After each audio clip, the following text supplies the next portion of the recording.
You were told the world is out there, separate, external, independent of you. That what happens in your life is random or dictated by others, that the world is solid and unmoved by thought. But Thoth, the scribe of the gods, whispered otherwise, as within, so without, as above, so below. The world is not a wall, it is a mirror. And every thought you've ever carried, every emotion you've buried or breathed into life, dances across its surface like a shimmer of light on water. You stand each day before this sacred glass, unaware that it reflects more than just your face. It reflects your essence, your frequency, your belief. Like a lake that mirrors the sky, the world around you faithfully echoes the state of your inner temple. This is the law of correspondence, the second Hermetic principle. And it is not metaphor alone. It is the design behind all manifestation. When you realize that reality is not something you face, but something you emanate, everything changes. Consider a woman walking into a room where tension hangs thick like fog. She smiles, not a forced grin, but a genuine warmth rising from her heart. And though nothing is said, the air shifts, the room lightens, people soften. It is subtle, but real. Why?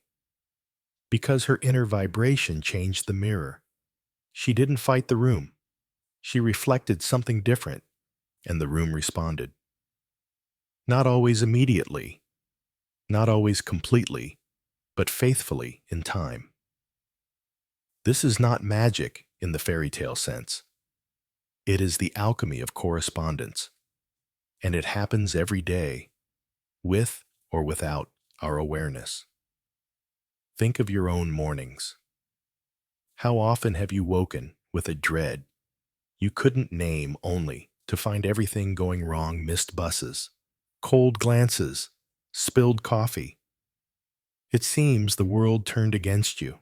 But what if it wasn't against you at all? What if it was simply echoing what you held inside, giving form to the thoughts and tones vibrating within you like unseen music? What if the world is not a stranger, but a loyal listener? The ancient alchemists knew this. They did not merely seek to change lead into gold. They sought to transmute fear into love, confusion into clarity. And the first crucible was always the self.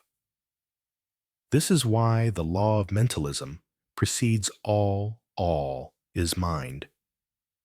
Before anything is made, it is imagined. Before it is built, it is believed. Correspondence is the natural child of mentalism. What you hold in mind, you meet in matter. You need not escape your life to test this. Try it now. Close your eyes and find one thread of gratitude. Just one. A single, sincere breath of appreciation. Hold it. Let it radiate through your chest like warmth from a hidden sun. Now, open your eyes and see what shifts. Perhaps not the entire world, but a glimmer, a softness, a grace. The world will respond because it must. That is the law. Not a law made by man, but one woven into the architecture of the cosmos. You may resist this at first. The mind rebels. But I didn't choose this pain. I didn't attract this loss. No, beloved, you are not to blame. This is not about blame. It is about remembering your participation in a universe that reflects more than just your conscious choices. We carry inherited beliefs, ancestral grief, cultural myths. The mirror reflects not only the clear light of our highest intentions, but also the shadows we've yet to meet. The point is not guilt. The point is awakening. The law of correspondence is not a sentence, it is a gift, a teacher, a reminder that you are never without influence, never without the ability to shift the resonance of your life. Every inner act becomes an outer echo. This is not philosophy, it is living truth. And like all sacred truths, it begins not in the stars, but in the breath you are taking now. So let us begin, not by seeking to control the mirror, but by softening into the one who gazes into it. Not with judgment, but with curiosity. What do you see reflected in your day, in your relationships, in the weather of your mood? Can you trace the thread inward, not to shame, but to awareness, to presence, to choice? Let the mirror teach you. Let the world be your oracle. Because the moment you accept its reflection, the moment you see its events as invitations rather than punishments, you begin to reclaim your place, not as a victim of the outer, but as the silent source within. And that is where the true journey begins. Once you begin to see the world not as a battlefield, but as a mirror, the next veil lifts beneath. The mirror lies a pattern, not chaos, not coincidence, but an intricate weaving of meaning and message perfectly aligned with the rhythm of your soul's unfolding. The law of correspondence does not merely echo your inner state, it also organizes the echo drawing toward you. The perfect reflections to awaken, to soften, to refine. Nothing in your life is random. This truth may challenge the modern mind raised on the gospel of accidents and probability. But the Hermetic student knows better. In the Kabbalion, it is written, there is a harmony, agreement, and correspondence between the different planes of manifestation, life, and being. This means that what happens in the seen is never divorced from what unfolds in the unseen. Every event, every encounter, every flicker of synchronicity carries within it a correspondence to something deeper, more subtle, and more essential. Life begins to reveal itself not as a series of unrelated moments, but as a mosaic of deliberate echoes, each one inviting you into greater coherence with your own nature.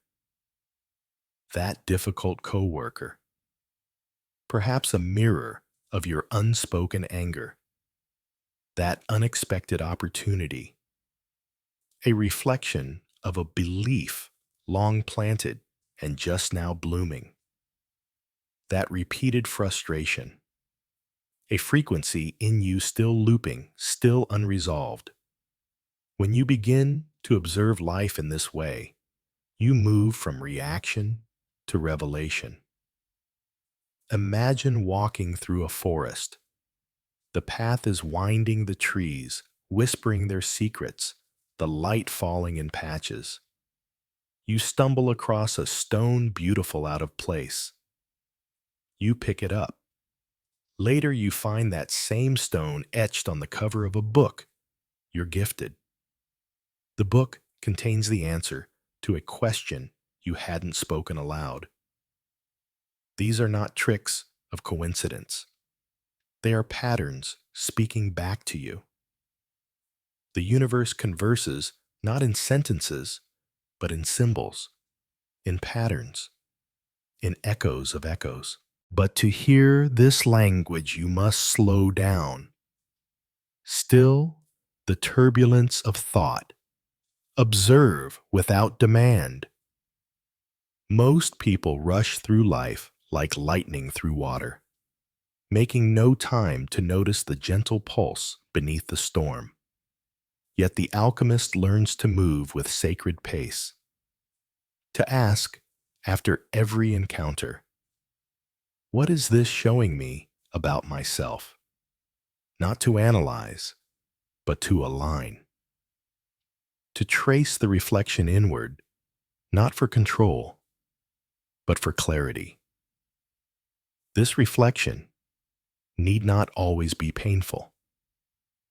Sometimes, the pattern is love itself, a stranger offering kindness when you were doubting your worth, a song playing just when you needed it, a quiet nudge to call someone only to find they were thinking of you.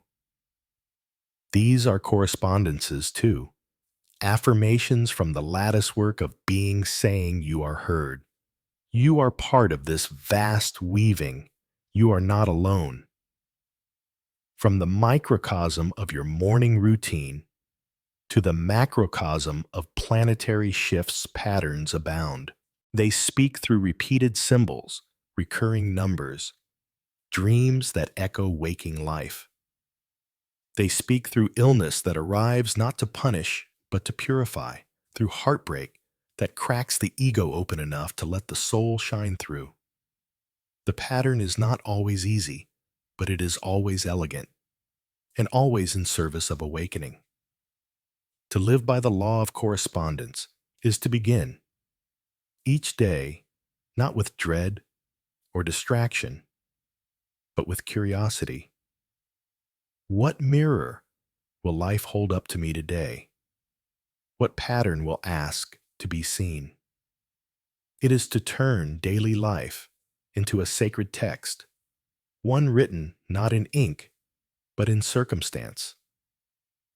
And it is to remember that you are not the victim of the pattern. You are its source and steward. Your thoughts set the rhythm. Your emotions add the tone. Your choices call the instruments into play. It may not always feel like it, because many of your frequencies were inherited or unconsciously adopted. But the moment you become aware of them, they begin to shift. This is where quantum meets mystic observation changes vibration. When you become the observer of your own inner symphony, the pattern begins to respond. You slow the automatic. You choose the frequency. You notice the design. And life, faithful as always, begins to reflect a deeper beauty. So pause, breathe. Ask, what has been repeating in my life? What pattern cries out to be understood, not resisted? What is life trying to show me, not as punishment, but as poetry? For in the rhythm of repetition lies the invitation to mastery. The law of correspondence is not only a mirror, it is a map. And once you see the pattern behind the pattern, you are no longer just a traveler. You are the cartographer of your own awakening. There is a temple more sacred than any cathedral of stone, more ancient than the pyramids, more intimate than breath itself. This temple is the present moment, and most walk past it, eyes glazed with thought, hearts heavy with memory or hope. But for those who awaken, who pause in stillness, and dare to open the invisible door, the temple reveals itself, and within it the mirror gleams. To live by the law of correspondence is not to retreat into abstract thought. It is to plunge fully into the living, now knowing that every moment carries the entire universe folded within it. You do not need to climb mountains or chant secret names. The doorway is here, in this breath, this silence, this interaction. Every moment is a microcosm of eternity, a mirror of the whole. As above, so below. As in the infinite, so in this hour.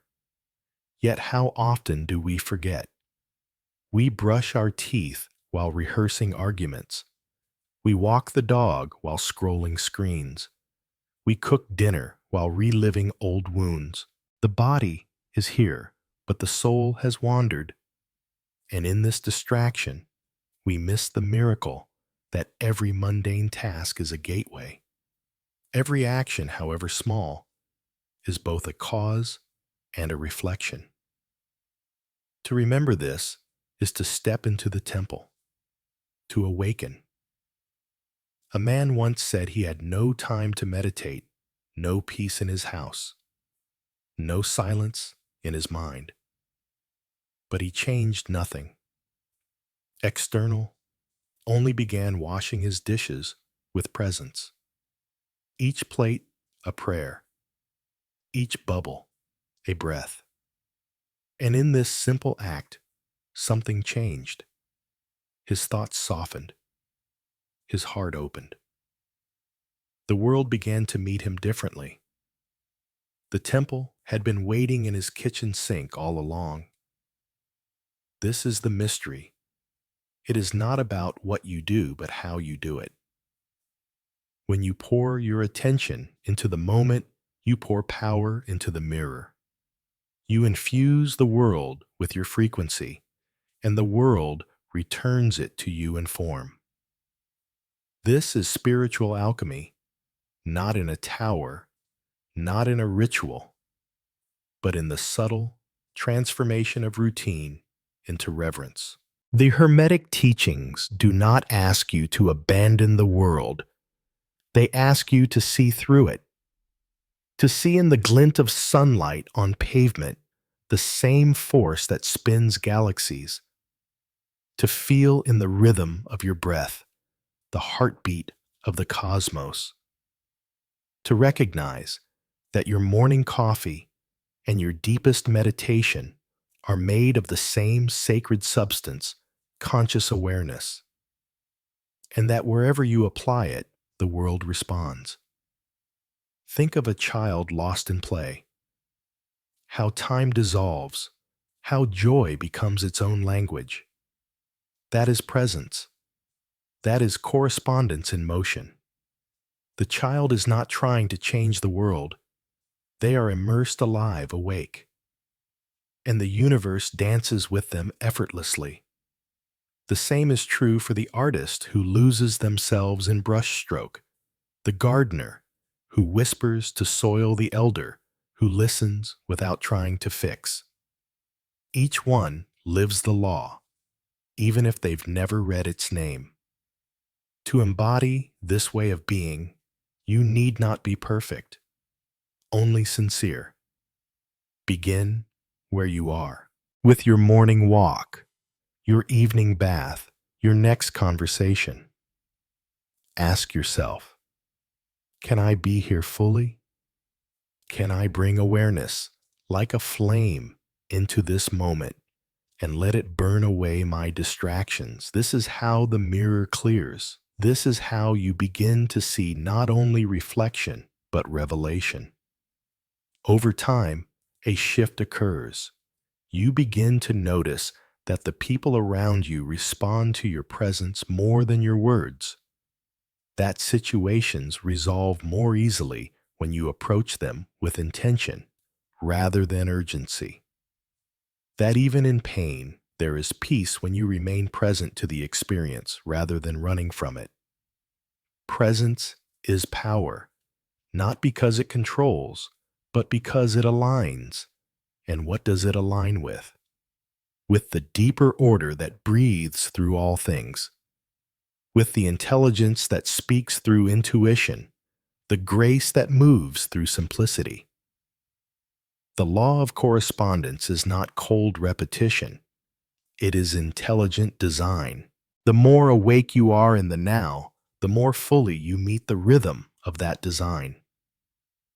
And then the temple opens, not once, not as a grand event, but quietly, again and again, in your living room, On the train, at the market, in your own chest. Do not underestimate the sacred hidden in the simple. Do not wait for some future moment to begin. The mirror is already showing you what you need to see. The pattern is already revealing itself in your current routine. The temple is already here. So bless the dishes. Listen to the wind. Speak with love. Walk with awareness. Every moment you honor becomes a consecrated space. Every act you sanctify becomes an offering. And in time, life itself becomes your altar. Gaze into a fractal, those spiraling recursive images that repeat themselves at every scale, and you glimpse a truth older than stars. The whole is contained within the part. The curve of a fern mirrors the curl of galaxies. The shape of a seashell echoes the ratios of your bones. This is not poetic coincidence. This is correspondence made visible. The same intelligence breathes through all things, and that same intelligence moves through you. When the ancients said, "As above, so below," they were not speaking in riddles. They were offering a key. To understand the greater universe, you must look within. And to understand yourself, you must look at the world. The two are not separate, but mirrors in infinite feedback. You are not just a person in the world, you are a microcosm of the universe itself. And every thought you think, every frequency you hold, ripples outward, shaping your corner of reality with astonishing precision. Let this land softly. Your inner state is not private. It broadcasts. Like a tuning fork, your vibration sends waves through the field of the unseen, drawing to it corresponding forms. Joy attracts opportunities. Fear attracts confrontation. Clarity attracts clarity. Confusion attracts more confusion. Not as punishment, but as resonance. This is the science of spirit, the mysticism of quantum law. Like attracts like not merely in what you want, but in what you are. Think of the people in your life who trigger you most. They are not accidents. They are aspects of your own frequency drawn into form, so you may meet what lies hidden. Likewise, those who uplift you are often reflections of your soul's highest note sounding through others, so you may recognize your own music. A woman once shared how she constantly attracted unreliable partners. It was easy to blame them. But upon reflection, she noticed her own self-trust was weak, her boundaries porous, her inner voice drowned by noise.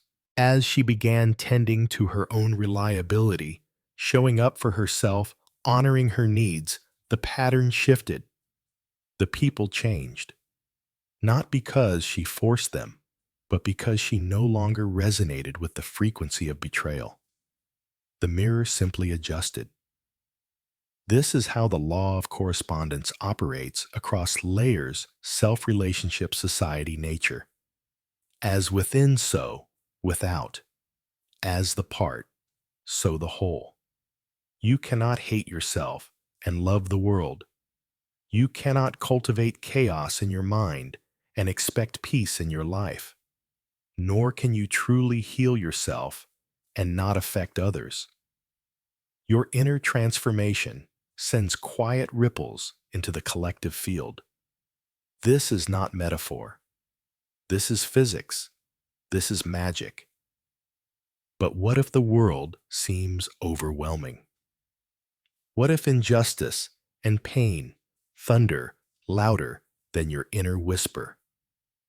Remember, you are not here to change the entire ocean. You are here to cleanse your own cup. And when you do, the water around you changes. Every act of integrity, every moment of compassion, every breath of presence, these things matter. They are not small. They are fractal. They echo through the field. It is tempting to fall into despair, to believe your energy is too small to shift the pattern, but that is illusion. A single tuning fork can cause another across the room to vibrate in harmony. A single candle lights 10,000 more. The law of correspondence does not require grandeur. It requires alignment.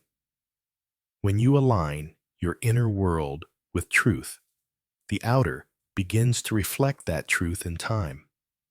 Maybe not all at once, but steadily, faithfully. So ask yourself, what am I broadcasting today? What thoughts hum beneath my words? What emotional current flows beneath my choices? This is not about perfection. It is about awareness. You can always recalibrate, even now. Close your eyes. Inhale.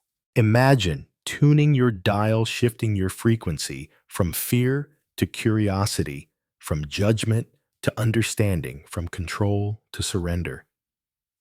That shift, though invisible, is real. It begins the transformation. It draws new forms to you.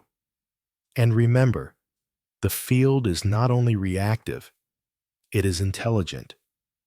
It responds yes, but it also teaches, guides, loves. As you refine your inner world, the outer does not only mirror, it dances. It joins you. It surprises you with symbols and signs, opening doors you never knew were there.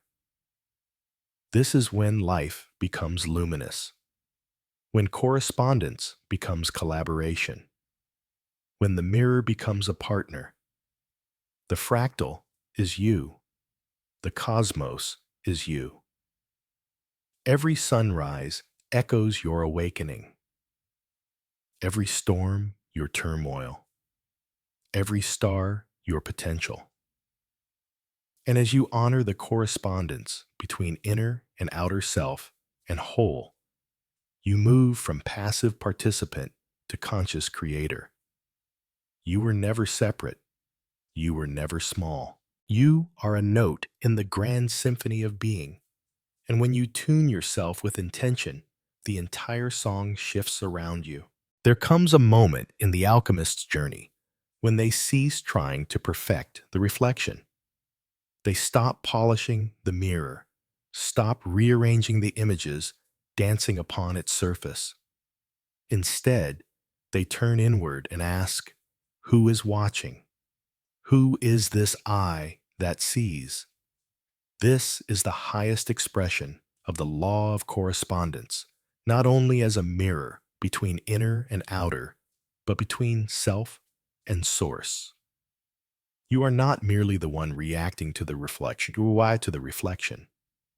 You are the one creating it, not by force or desire alone, but by the subtle, ceaseless radiance of your being. And more than that, you are the one aware of both the inner and the outer. You are the observer, the still point, the eye within the storm. In quantum mechanics, the observer effect reveals that the act of watching alters what is observed. In Hermetic philosophy, this same truth is expressed in different words. All is mind, and the universe is a mental projection. This means your awareness is not passive. It is participatory. It shapes reality simply by witnessing. And as your quality of witnessing changes from fear to love, from judgment to clarity, the world shifts in kind. But who is the watcher? Who is this presence that remains even when your thoughts grow quiet, even when your emotions ebb and flow? Who is there before the reflection appears and after it fades? This is the secret the ancients guarded not with secrecy, but with metaphor. You are not the reflection. You are not even the mirror. You are the light that makes both possible. When you remember this, not intellectually, but viscerally, everything softens. You no longer chase the echo. You rest in the source. A man once sat beneath a tree and wept for the pain in his life. He blamed others, blamed fate, blamed his weakness. Then, without knowing why, he stopped. He breathed. He looked not at the story, but at the one experiencing the story. And in that moment, he felt something vast and quiet stir within him, a presence untouched by the chaos, a witnessing that had been there all along. He called it God, or soul, or simply self. And though his life did not change in an instant, something in him did. He stopped trying to fix the world and began living from a deeper place.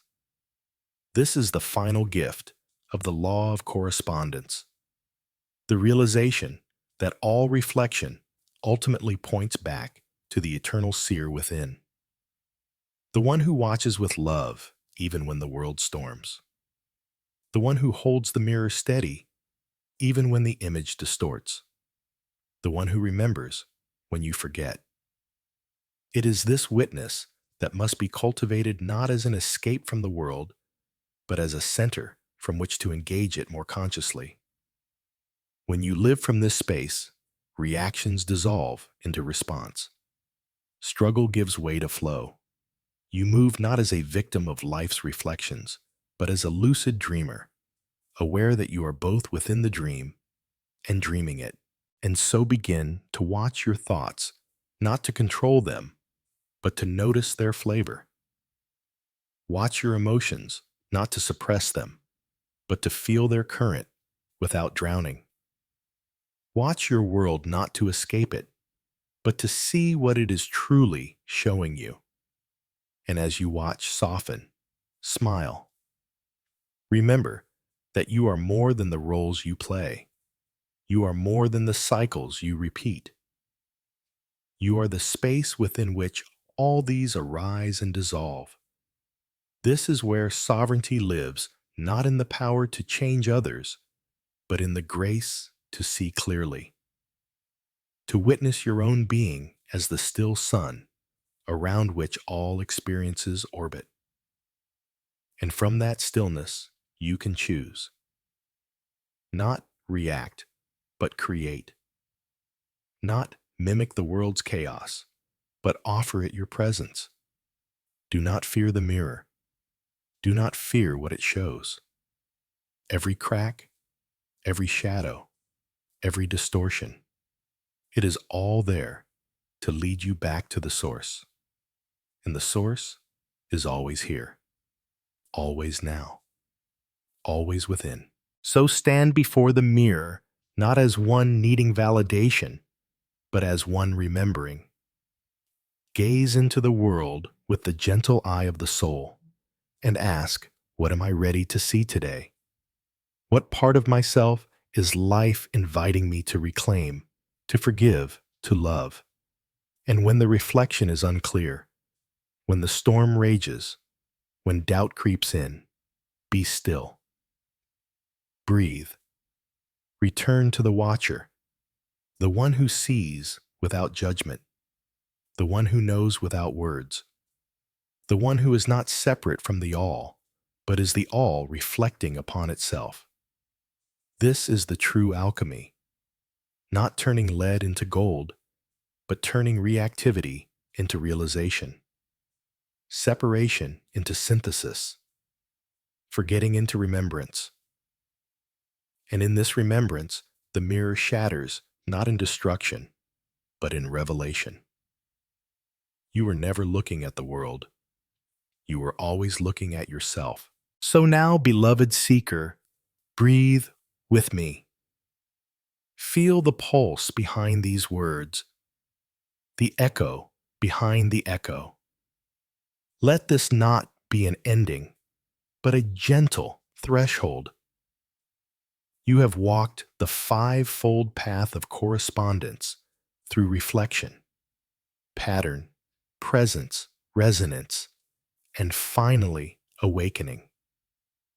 Each step was not towards something foreign, but inward into the sacred remembering of what you've always been.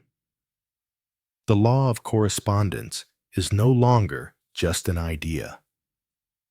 It is alive in you now, in your awareness, in the way you listen to life, in the way you choose to see.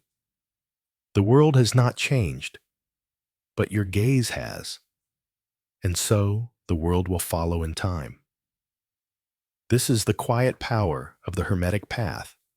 It does not shout, does not demand.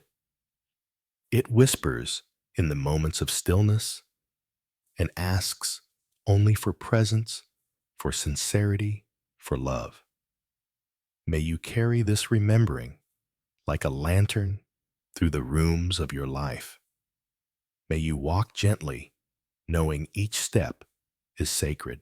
May your inner shifts ripple outward like soft waves through the collective sea. And when you forget, and you will return again to the mirror, not to fix what is broken, but to see what is whole. If these words stirred something deep within you, a glimmer of truth you'd almost forgotten, you are not alone.